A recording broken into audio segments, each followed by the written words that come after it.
का केमिस्ट्री वाला YouTube channel पर। आज की क्लास में हम लोग कक्षा 10 क्लास 10 साइंस का पार्ट हम लोग केमिस्ट्री, जिसकी दूसरी क्लास है ये, सेकेंड क्लास पार्ट आपका 2 है। क्लास का पार्ट 2 है। पार्ट 1 में मैंने आप लोगों को चैप्टर शुरू कर दिया था और उस चैप्टर की जो बेसिक चीज़ें हैं मैंने आपको बता दी थी। रासायनिक अपक्रिया क्या है, रासायनिक अपक्रिया में अभिकारक और उत्पाद, रिएक्टेंट और प्रोडक्ट आपको बता दिए गए थे। अब हम लोग इस वाले वीडियो में उसके आगे के टॉपिक पढ़ने वाले हैं और फिर इसके बाद उसके कुछ क्वेश्चन करने वाले हैं। मैं आपको बता दूं कि मैं पहले आप लोगों को पूरे चैप्टर के पूरे टॉपिक बता रहा हूं, फिर इसके बाद उसके कुछ क्वेश्चन लगवाऊंगा जो आपके बोर्ड पेपर में आए हुए हैं या आने की संभावना है। तो चलिए शुरू करते हैं आज का वीडियो। तो रासायनिक अपक्रियाएं एवं समीकरण, मैंने पहला चैप्टर है ये, रासायनिक अपक्रियाएं एवं समीकरण, केमिकल रिएक्शन एंड इक्वेशन। इसका जो टॉपिक है आपका वो है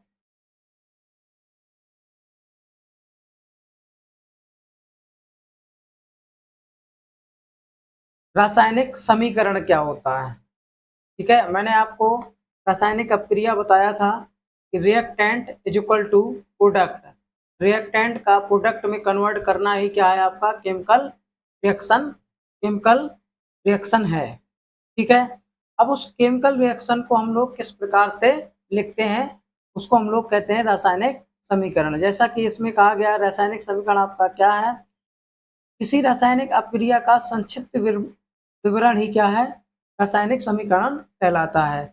आप क्या कह सकते हो, अगर उसको शॉर्टकट में आप लिखते हो रासायनिक अपक्रिया को, तो वही आपका क्या है केमिकल इक्वेशन है।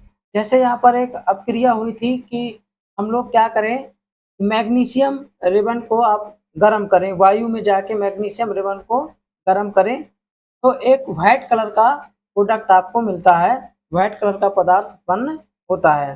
तो उस अपक्रिया को जो संक्षिप्त वर्णन है वो हम लिख सकते हैं magnesium plus oxygen is equal to magnesium oxide. जो व्हाइट कलर का जो आपका पाउडर बना हुआ है वो मैग्नीशियम ऑक्साइड का है। और मैग्नीशियम को हम लोग क्या करते हैं, ऑक्सीजन की उपस्थिति में गर्म करते हैं, तो हम लोग संक्षिप्त में लिख सकते हैं कि magnesium plus oxygen is equal to magnesium oxide. ठीक है, ये आपका उस पूरी प्रोसेस का क्या हो जाएगा, रासायनिक समीकरण हो जाएगा। इसको हम लोग क्या कहेंगे, रासायनिक समीकरण। ये रासायनिक समीकरण अभी आप लोगों ने शब्दों में लिखा हुआ है।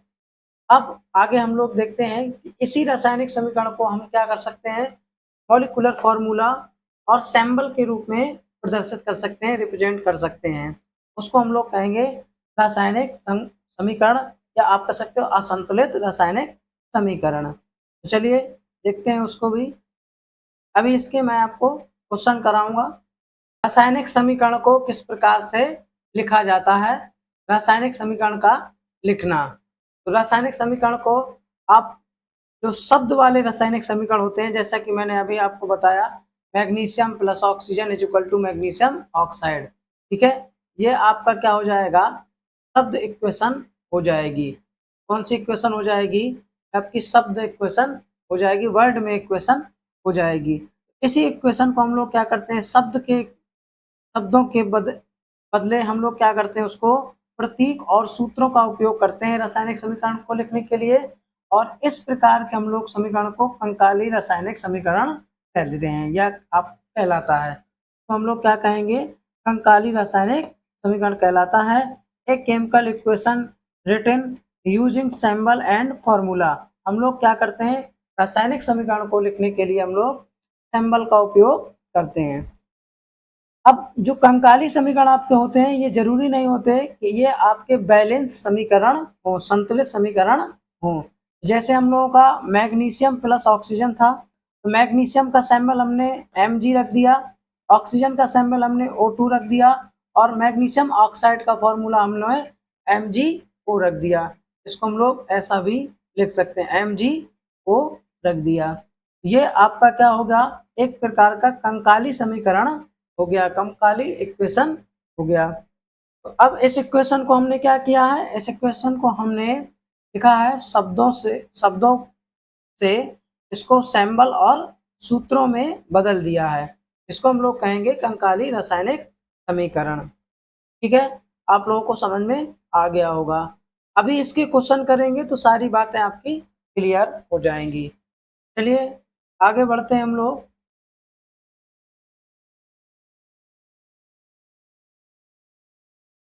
कुछ फैक्ट वाली बातें हैं जो हम लोग इसमें देखेंगे कि रासायनिक समीकरण में तत्वों के प्रतीक या अभिकारक और उत्पाद। देखिए अभिकारक और उत्पाद आप लोग जानते हैं। अभिकारक और उत्पादों के रासायनिक सूत्र उनकी भौतिक अवस्थाओं के साथ लिखे जाते हैं। मतलब जो आप प्रतीक और अभिकारक के प्रतीक या उत्पादों के प्रतीक या सूत्र लिखते हैं तो विथ फिजिकल स्टेट में ही लिखते हैं। जैसे अगर आप लोग यहाँ पर ऑक्सीजन लोगे तो ऑक्सीजन आपकी गैस में है, सॉलिड में है, लिक्विड में है, क्या है, आप उसके साथ ही आप लिखोगे। ठीक है, ये बात आपको ध्यान रखनी है।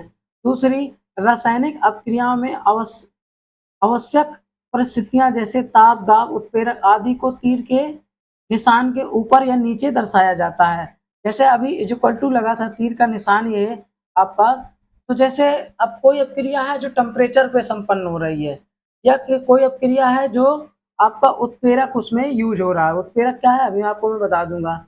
या उसमें दाब डालना पड़ रहा है। तो ये सारी चीजें हम लोग कहाँ पर लिखेंगे, यहाँ तीर के ऊपर लिखेंगे। ठीक है, कहाँ पर लिखेंगे हम लोग, ये तीर के ऊपर या नीचे हम लोग लिख सकते हैं रासायनिक समीकरण में।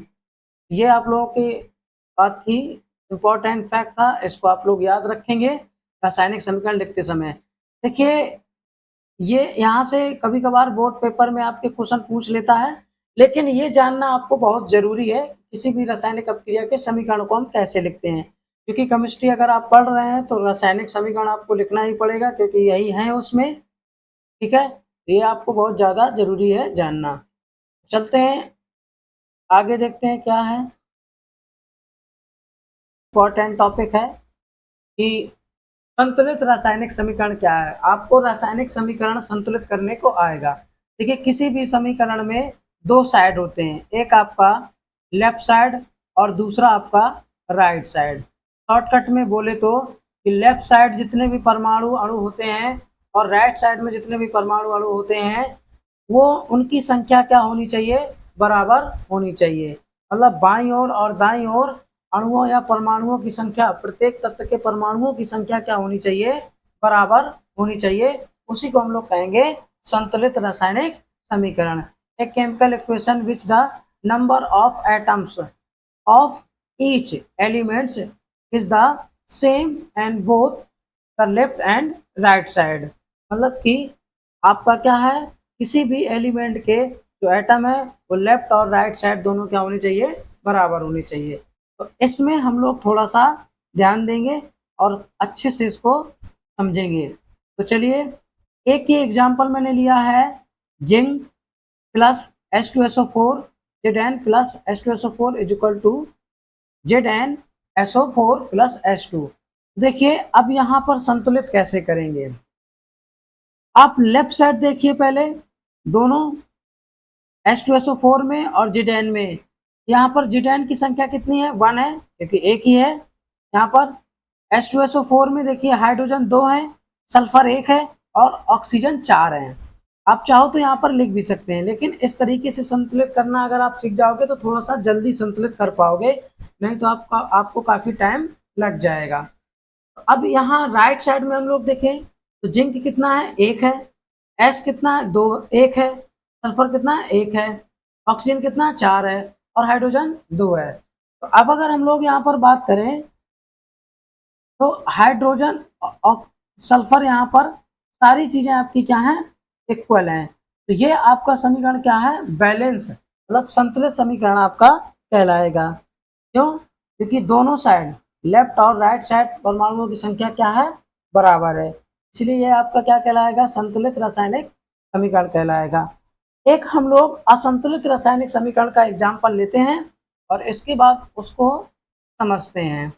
हम लोग क्या करेंगे, एक असंतुलित रासायनिक समीकरण का एग्जाम्पल लेंगे और कैसे रासायनिक समीकरण को संतुलित करते हैं ये हम लोग सीखेंगे। तो चलिए निम्नलिखित रासायनिक अपक्रियाओं के लिए संतुलित समीकरण लिखिए। Write the balance equation for the following chemical reaction. Hydrogen plus chlorine is equal to करके हाइड्रोजन क्लोराइड। हाइड्रोजन, अब हाइड्रोजन का सिंबल यहाँ पर क्या होता है, इसका आंसर मैं सॉल्व कर रहा हूँ। इसका आंसर क्या होगा, हाइड्रोजन का सिंबल क्या होता है, H। ठीक है, यहाँ पर H2 लिखेंगे।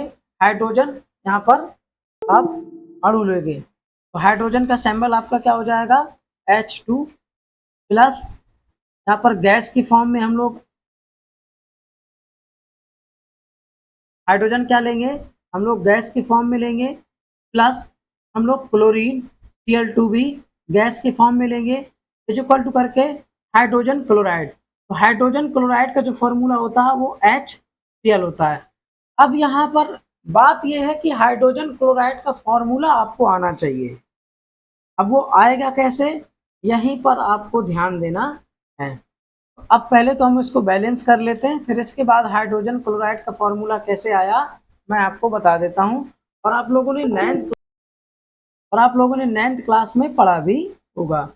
तो देखिए, अगर हम लोग राइट और लेफ्ट की बात करें यहाँ पर, तो हाइड्रोजन यहाँ पर कितने, दो हैं। क्लोरीन कितने, दो हैं। अब यहाँ पर हाइड्रोजन कितना, एक है। यहाँ पर क्लोरीन भी एक है।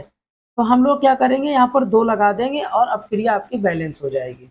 अब आप सोचोगे कि मैंने यहाँ पर दो लगा दिया, यहाँ पर दो क्यों नहीं लगाया, क्योंकि जो हाइड्रोजन क्लोराइड का फॉर्मूला होता है वो HCl ही होता है, ना कि H2 या Cl2। ये नहीं हो सकता है, ध्यान रखेंगे। ठीक है, अब हाइड्रोजन क्लोराइड का फॉर्मूला आया कैसे, अब यहाँ पर आप लिखिए हाइड्रोजन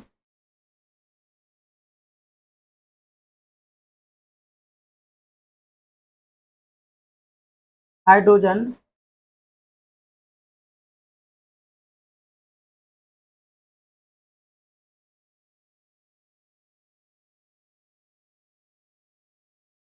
क्लोराइड, हाइड्रोजन क्लोराइड। अब हाइड्रोजन का सिंबल क्या होता है, H।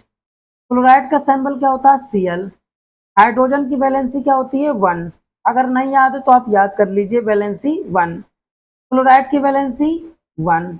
अब क्लोराइड की, हाइड्रोजन की वैलेंसी क्लोराइड को ट्रांसफर हो जाएगी और क्लोराइड की वैलेंसी हाइड्रोजन को ट्रांसफर हो जाएगी। तो यहाँ पर फॉर्म हम लिख सकते हैं इसको H1Cl1। अब ये 1 से 1 कैंसिल हो जाएगा, तो यहाँ पर हम लोग हाइड्रोजन क्लोराइड का जो फॉर्मूला लिख सकते हैं वो HCl लिख सकते हैं। ठीक है, तो हाइड्रोजन क्लोराइड का फॉर्मूला लिख दिया HCl। अब संख्या हमने यहाँ पर इसलिए बढ़ाई, ये संख्या इन दोनों के लिए हो जाएगा, क्योंकि यहाँ पर 2 हाइड्रोजन के लिए भी है और 2 क्लोरीन के लिए भी है। हम नीचे नहीं बढ़ा सकते, क्योंकि हाइड्रोजन क्लोराइड का फॉर्मूला आपका HCl होता है। ठीक है, इस प्रकार आप यहाँ पर बैलेंस कर सकते हैं। अब देखेंगे, तो यहाँ पर 2 हाइड्रोजन है, यहाँ पर भी 2 हाइड्रोजन है, ये 2 का मल्टीप्लाई हाइड्रोजन एक में कराएंगे तो 2 हो जाएगा। यहाँ पर Cl एक 2 है, तो यहाँ पर भी Cl 2 है। क्योंकि ये जो 2 लगा हुआ है ये वाला, ये 2 आपका पूरे HCl के लिए है। इस 2 का मतलब यहाँ पर ये हो गया कि एक HCl ये है और एक HCl ये है। इन दोनों को आप जोड़ोगे तो कैसे लिख सकते हो, 2HCl लिख सकते हो। ठीक है, तो यहाँ पर ये आपको समझ में आ गया होगा। अब चलते हैं इसी टाइप का दूसरा क्वेश्चन देखते हैं। क्वेश्चन में कह रहा है कि barium chloride plus aluminium sulphate, barium barium chloride plus aluminium sulphate is equal to आपका बेरियम सल्फेट और एल्युमिनियम क्लोराइड बन गया। क्या बन गया, बेरियम सल्फेट और एल्युमिनियम क्लोराइड आपका आ गया।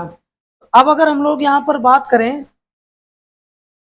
सबसे पहले, तो अब आपका यहाँ पर क्या हो जाएगा, बेरियम क्लोराइड।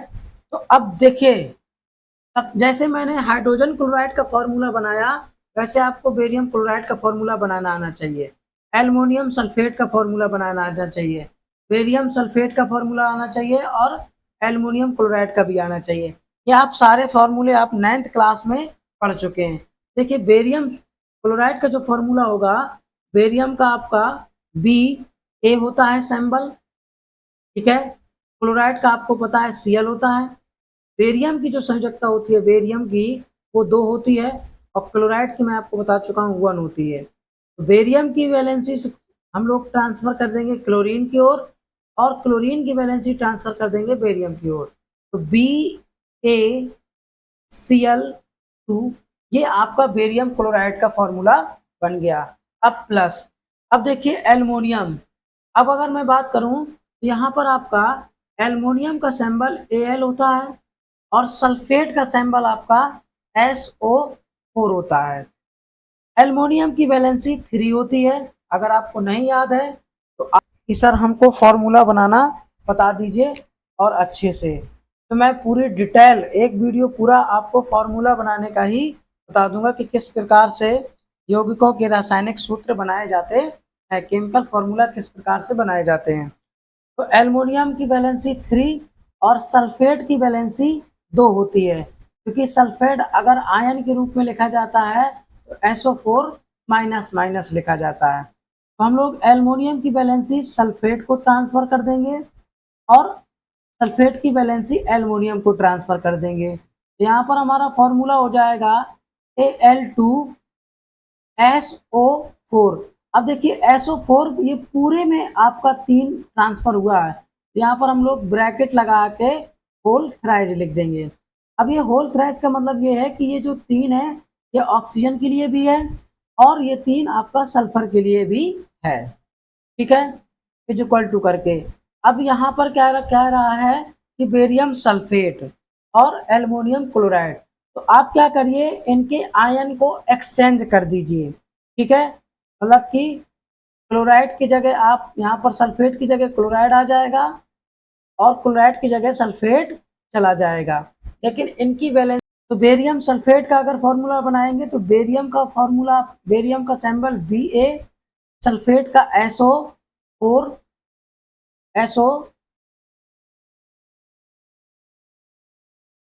SO4।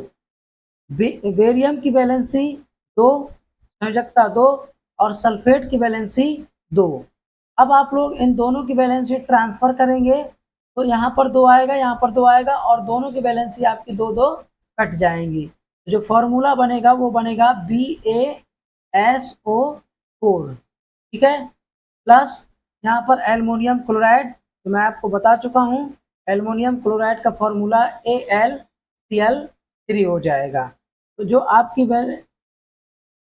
इक्वेशन हो जाएगी वो इक्वेशन हो जाएगी BaCl2 प्लस Al2SO4 का होल साइज is equal to BaSO4 plus Al2 वो AlCl3।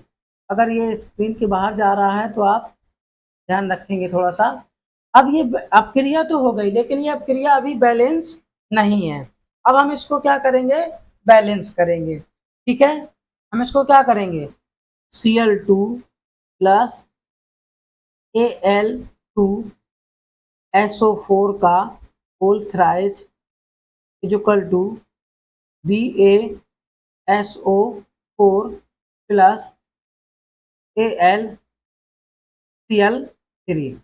अब देखिए मैंने क्या किया, आपका बेरियम यहाँ पर बैलेंस है क्योंकि यहाँ पर भी एक है, यहाँ पर भी एक है, ठीक है। अब हम लोग Cl की बात करें तो देखिए यहाँ पर 2 है, यहाँ पर कितना है, 3 है। चलिए अभी हम इसको बैलेंस करना शुरू करेंगे। अब अगर हम लोग यहाँ बात करें एल्युमिनियम यहाँ पर कितना 2 है, यहाँ पर कितना 1 है, तो एल्युमिनियम को पूरा करने के लिए यहाँ पर 2 लगाइए। जब आप एल्युमिनियम को पूरा करने के लिए यहाँ पर 2 लगाएंगे तो क्लोरीन कितने हो गए, 3 दूनी 6। क्लोरीन कितने हो गए, 3 दूनी 6। या आप ऐसे भी समझ सकते हो, मैंने यहाँ पर 2 लगाया तो इसका मतलब टोटल AlCl3 कितने हो गए, 2 हो गए, एक ये हो गया, एक आपका ये हो गया। यहाँ पर क्लोरीन कितने हो गए, 3 और 3 6 हो गए कि नहीं हो गए, तो क्लोरीन यहाँ पर 6 हो गए, मतलब 6 हैं। तो क्लोरीन को पूरा करने के लिए हम लोग क्या करेंगे, यहाँ पर 3 लगा देंगे, ठीक है।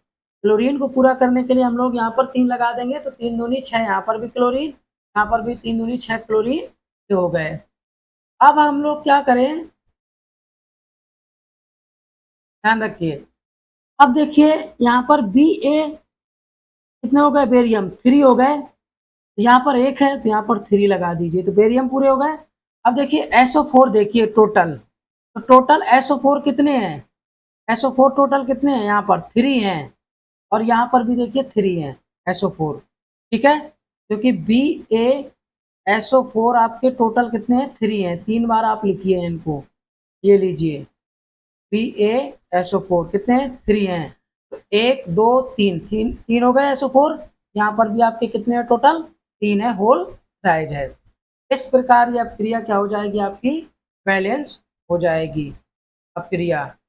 अभी देखिए ये जब जितनी आप प्रैक्टिस करोगे अपक्रिया बैलेंस करने की, उतना ही आएगा, ठीक है।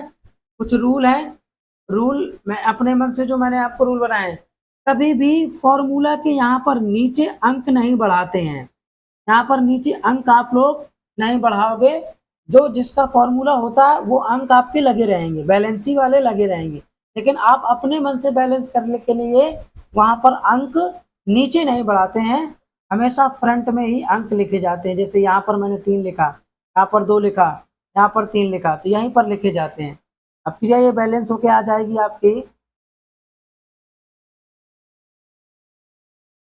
3BaCl2 प्लस Al2SO4 का whole thrice is equal to 3BaSO4 plus 2AlCl3, ये बैलेंस होकर अब क्रिया आपकी आ जाएगी।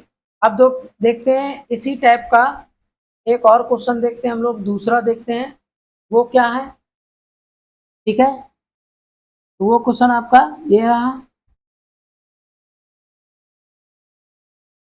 कह रहा है सोडियम प्लस जल, सोडियम हाइड्रोक्साइड प्लस हाइड्रोजन। तो देखिए सोडियम का सैंबल तो Na होता है, और जल वाटर का फॉर्मूला सबको पता है H2O होता है।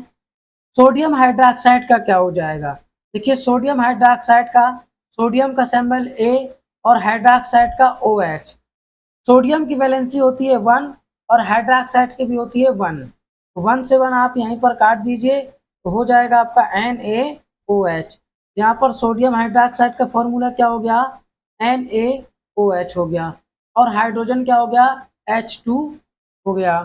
अब अगर हम लोग संतुलित की बात करें, तो अभी ये अपक्रिया क्या है आपकी, अनबैलेंस है, बैलेंस नहीं है।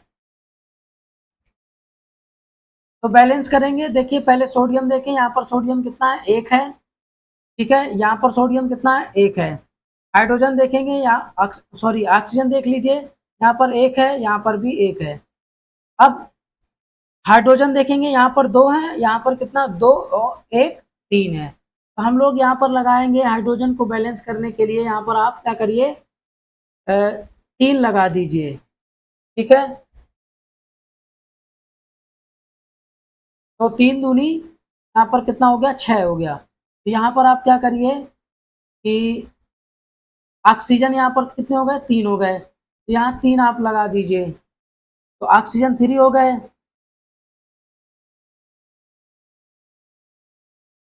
या आप ऐसा करिए, यहाँ पर आप 3 न लगा के यहाँ पर आप क्या करिए, 2 लगाइए। अब देखिए यहाँ पर आप 2 लगाएंगे तो 2 दूना 4, और यहाँ पर 3 न लगा के आप 2 लगाइए, ठीक है, क्योंकि ऑक्सीजन आपके यहाँ पर कितने हो गए, 2 हो गए, यहाँ पर भी 2 लगा दीजिए। अब देखिए 2 दूना 4, हाइड्रोजन यहाँ पर है, और 2 ये 4 आपके यहाँ पर हैं, ठीक है। इसके बाद सोडियम यहाँ पर 1 है, यहाँ पर 2 है, यहाँ पर 2 लगा दीजिए। अब क्या क्रिया बैलेंस हो गई। अब ध्यान से समझिए, मैंने यहाँ पर 2 लगाया, ठीक है, ऑक्सीजन यहाँ पर 2 है, यहाँ पर NaOH आपके 2 हैं। आप सोच रहे होंगे कि किस प्रकार गलती करेंगे, देखिए यहाँ पर H2O कितने हैं टोटल, 2 हैं, एक ये आपका और एक ये आपका, उस हिसाब से आपके हाइड्रोजन कितनी हो गई, 4 हो गई, 2 और 2 4, और ऑक्सीजन आपकी कितनी हो गई, ऑक्सीजन आपकी 2 हो गई, ठीक है। अब यहाँ पर देखिए, यहाँ पर आपके NaOH कितने हैं, यहाँ पर NaOH मैंने आपके 2 लगाया तो आपके कितने हो गए, एक ये और एक आपका NaOH ये आपका हो गया। तो उस हिसाब से सोडियम यहाँ पर कितने हुए, 2 हो गए। कितने हो गए, 2 हो गए, एक ये और एक ये देखिए सोडियम यहाँ पर 2 है तो बैलेंस हो गया, इसीलिए मैंने यहाँ पर 2 लगाया। ऑक्सीजन देखिए कितने हैं यहाँ पर, एक आपका ये है और एक आपका ये है। कितने ऑक्सीजन, 2। हाइड्रोजन कितने हैं, 2 आपके हैं यहाँ पर, 2 हाइड्रोजन ये हैं और 2 हाइड्रोजन यहाँ है, कितने हैं, 4। देखिए 2 और 2 4, यहाँ पर देखिए 2 और 2 हाइड्रोजन 4। इस प्रकार ये आपके समीकरण क्या हो गई, बैलेंस हो गई। इसको आप चेक भी कर सकते हैं। ठीक है, चलते हैं अगला क्वेश्चन देखते हैं आप लोग। इसको आप बार बार देखिए, समझिए। अभी और क्वेश्चन आपके लिए जाएंगे बैलेंस कराने के लिए और प्रैक्टिस कराई जाएगी आपको, आप लोग सीख जाएंगे। ठीक है, अब देखिए ये इस टाइप के क्वेश्चन भी आपके बोर्ड पेपर में पूछे जा सकते हैं। इन क्वेश्चनों को आप थोड़ा सा हाई स्कूल स्तर पे थोड़ा ज़्यादा फोकस करिएगा। क्यों, क्योंकि ये क्वेश्चन आपको हाई स्कूल स्तर में डिस्टर्ब कर सकते हैं, आपका पेपर खराब कर सकते हैं। इसीलिए इन पेपरों को आप क्या करिएगा, थोड़ा और अच्छे से समझिएगा।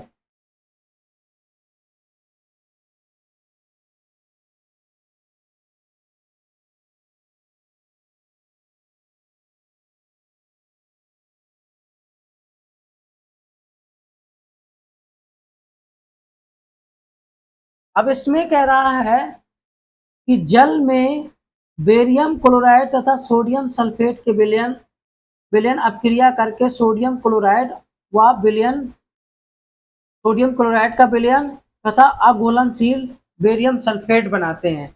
देखिए पहले आपका क्या होता है कि बेरियम क्लोराइड, देखिए यहाँ पर क्या है आपका बेरियम क्लोराइड। तो अब बेरियम क्लोराइड का फॉर्मूला क्या होगा, तो बेरियम का सिंबल होता है Ba, ठीक है, और क्लोराइड का क्या होता है Cl। ठीक, अब यहाँ पर मैं Cl आपको बता चुका हूँ, बेरियम की वैलेंसी 2 और क्लोराइड की वैलेंसी 1, क्लोराइड की वैलेंसी 1। अब बेरियम की वैलेंसी क्लोराइड को ट्रांसफर कर देंगे और क्लोराइड की वैलेंसी बेरियम को ट्रांसफर कर देंगे, तो बेरियम क्लोराइड का फॉर्मूला हो जाएगा BaCl2। ठीक है, ये 2 इधर चला जाएगा। तो ये आपका एक बार आप याद कर लीजिए, इस तरीके से फॉर्मूले बनाए जाते हैं। तो बेरियम क्लोराइड का फॉर्मूला क्या हो गया, BaCl2 हो गया। अब कह रहा है जल से क्रिया कराते हैं, जल में इसको घोला जाता है जलीय विलयन में।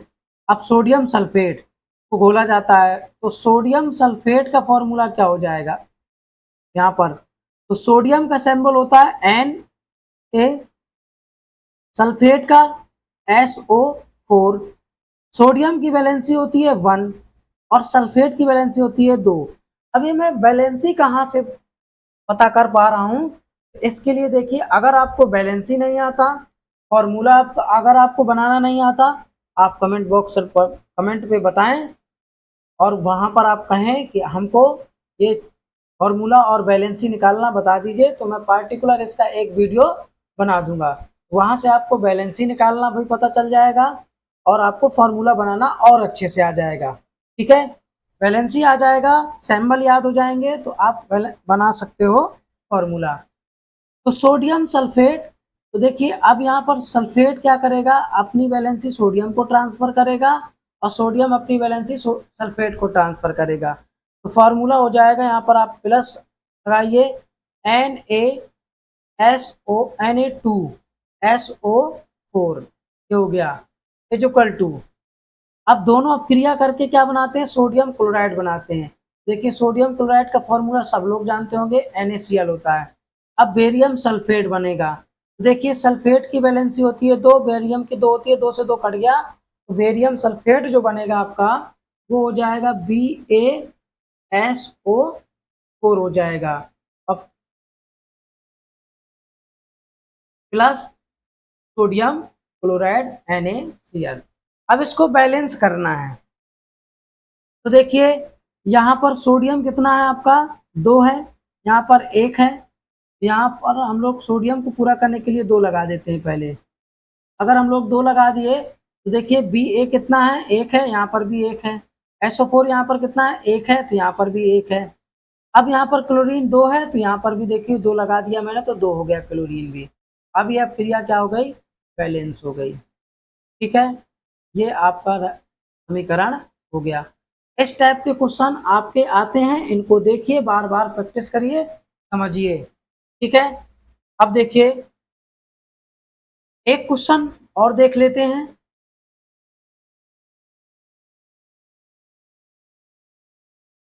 आज का लास्ट क्वेश्चन है, सोडियम हाइड्रोक्साइड का विलयन जल में हाइड्रोक्लोरिक अम्ल के विलयन जल में अपक्रिया करके सोडियम क्लोराइड का जलीय विलयन तथा जल बनाते हैं।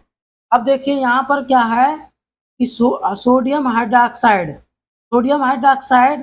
NaOH आपको जलीय विलयन लेना है, एक्वस सोडियम हाइड्रोक्साइड लेना है, तो 1 क्यू लिख दो, यहाँ पर एक्वस हो जाएगा, प्लस हाइड्रोजन क्लोराइड मतलब HCl इक्वल टू आपका क्या बनेगा, आपका बन रहा है सोडियम क्लोराइड NaCl, और प्लस क्या बन रहा है आपका, जल बन रहा है, तो H2O आप यहाँ पर लगा देंगे। तो देखिए ये क्रिया बैलेंस है, जो कि O और H ये आपका H2O निकल जाएगा और ये Cl, इस प्रकार ये क्रिया हो जाएगी। इसका आंसर यही हो जाएगा।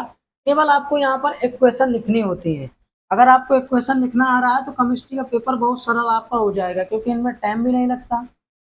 ठीक है, तो अब हम लोग इसी टॉपिक के कुछ और क्वेश्चन प्रैक्टिस सेशन हम अगले वीडियो में लेके आएंगे, और रासायनिक अपक्रियाओं के प्रकार हम लोग रासायनिक अपक्रियाओं में चलेंगे। तो आज का ये लास्ट टॉपिक था। आप लोगों को बहुत बहुत धन्यवाद। अगर आप लोगों को वीडियो अच्छा लगे तो चैनल को सब्सक्राइब कर लीजिए, लाइक कर दीजिए, वीडियो को अपने दोस्तों के पास शेयर कर दीजिए। आप लोगों का बहुत बहुत धन्यवाद।